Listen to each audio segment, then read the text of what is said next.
Yes, they like to think they're neutral, but they are emphatically not neutral. Let one Christian teacher say one Christian thing, and in today's world, that's likely going to lead to that Christian teacher's firing. You know, just one Christian teacher saying Jesus loves you. Just that is enough to get fired. But if you said to someone, you know, God's plan is for a man to marry a woman, and that they would never have sex before that marriage or outside that marriage in any sense other than, you know, only in that marriage, and they're going to raise their children so that their little girls learn what it is to meet, what it means to be a woman. Their little boys are going to learn what it means to be a man. If a teacher starts talking like that in a public school, they're fired forthwith.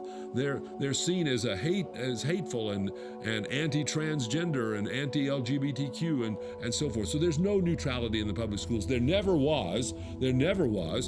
From the beginning, the public school in North America the whole concept was devised by a man who intended from the beginning to get God out of the schools. Horace Mann intended to get God out of the schools. He was anti-Christ and anti-Christian from the outset.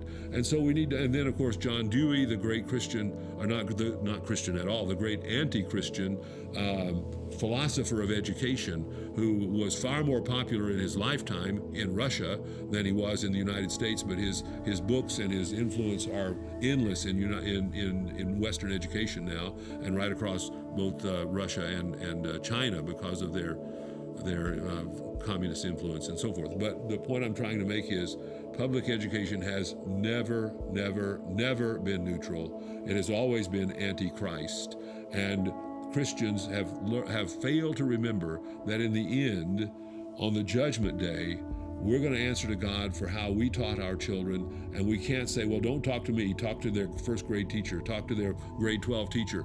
That won't fly. God's going to say, I demand an accounting of you, Dad, and you, Mom, for the truth that you inculcated into your children's lives or didn't. And so we've got to look at life in a radically different way.